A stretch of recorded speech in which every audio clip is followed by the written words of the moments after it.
আমি যখন এই ভিডিওটি রেকর্ড করছি তখন আমাদের প্রধান উপদেষ্টা ডক্টর মোহাম্মদ ইউনূস এবং তার চারজন সফর সঙ্গী বিএনপি, জামাত, এনসিপির নেতাদেরকে নিয়ে তিনি যুক্তরাষ্ট্রের মানে আমেরিকার নিউ ইয়র্কের ফ্লাইটে আছেন, হয়তো কয়েক ঘন্টা পরে সেখানে পৌঁছাবেন।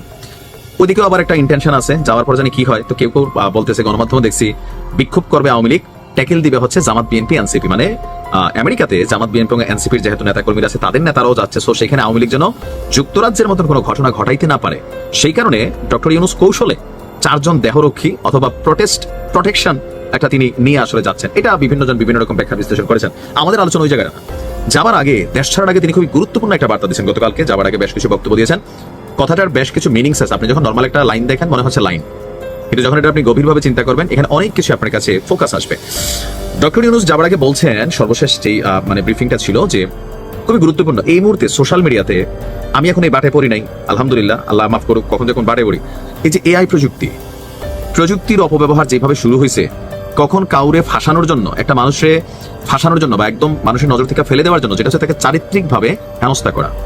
আর যত দিন যাচ্ছে প্রযুক্তিবিদরা এত রিয়েলিস্টিক মানে প্রযুক্তি তৈরি করতেছে, ভিডিও এডিটিং, যে সাধারণ মানুষ তো দূরের কথা, মাঝে মাঝে যারা এগুলো নিয়ে কাজ করে তারাও বিভ্রান্ত হয়ে যায় যে আসলে এটা সঠিক না ভুল।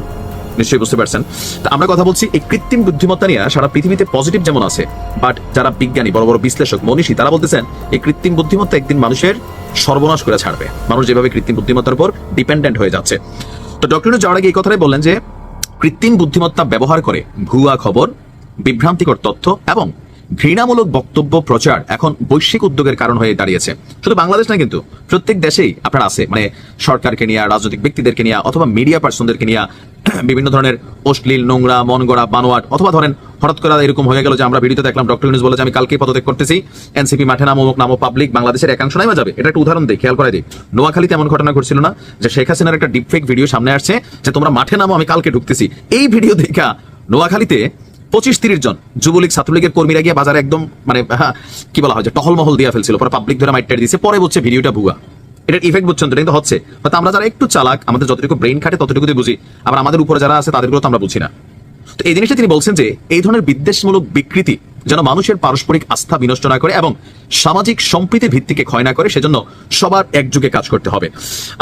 আন্তর্জাতিক শান্তি দিবস উপলক্ষে, যেহেতু তিনি শান্তিতে নোবেল পাইছেন, তো তিনি একটা বিশেষ বাণী দিয়েছেন, যেখানে বলছেন যে জাতিসংঘের সনদ, আন্তর্জাতিক মানবাধিকার নীতিমালা, এখানে অনেক কিছু তিনি সামনে নিয়ে আসছেন, ইভেন বিশ্বব্যাপী যে অশান্তি চলতেছে সেটা। মানে আমার আলোচনা হচ্ছে উনি যে প্রযুক্তি নিয়ে কথাটা বলছেন, ডিপফেক ভিডিও এই মুহূর্তে আসলে কিন্তু একটা মারাত্মক আকার ধারণ করছে।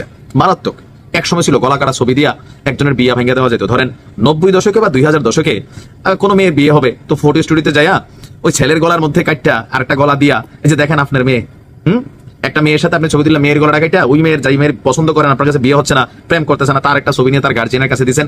মাইয়ারা তো পিড়াইতে বেহোশ, মাইয়া ফাও ধরে গলা কাটটা, মানে বিশ্বাস না, এটা কি সম্ভব নাকি? একজনের জায়গা তার একজনের ছবি, তুমি এটা প্রমাণ দাও। তো সেই 90-এর যুগের দাদা, চাচা, নানারা যারা আছেন তাদের কাছে এই যুগটা অনেকটা মনে হচ্ছে কিয়ামত যুগ অথবা আউলাইন যুগ। তবে আমরা এখন যা সহজে বুঝতে পারি, আগামী 10-20 বছর পরে যে প্রযুক্তি আসতে যাচ্ছে এটা আরো ভয়ঙ্কর। এ নিয়ে আপনার কি বলে স্টিফেন হকিং নাম শুনছেন তো? একটু পড়ালেখা করতে হবে মাঝে মাঝে। পদার্থবিজ্ঞানের ধরেন ছোট আব্বা, যে এরকম যে থাকে, আল্লাহ মাফ করুক, এখনো জিন্দা আছে, চেয়ারটা বৈশা সেই মহাকাশ নিয়ে গবেষণা করে। তিনি একটা কথা বলছিলেন যে এআই প্রযুক্তি যেটা আসছে এটা মানব সভ্যতার ধ্বংসের একটা প্রধান কারণ হবে। আর এই কথাটার অন্য ব্যাখ্যা হচ্ছে ডক্টর ইউনূস তিনি সুশীল ভাষায় হয়তো বলছেন, যেগুলো মানুষের মধ্যে যে বিদ্বেষ, হিংসা তৈরি করতেছে, রাজনৈতিক অস্থিরতা তৈরি করতে সক্ষম। তো আপনাদের উদ্দেশ্যে আমার একটা বক্তব্য, ফেসবুকে কোনো ভিডিও দেখা মাত্র, ছবি দেখা মাত্র কারুর পার্সোনাল নেকেট অথবা সামাও আপনি রিয়েকশন করেন না, আগে শিওর হন যেটা আসলে ঘটনাটা সত্যি কিনা। ভালো থাকুন।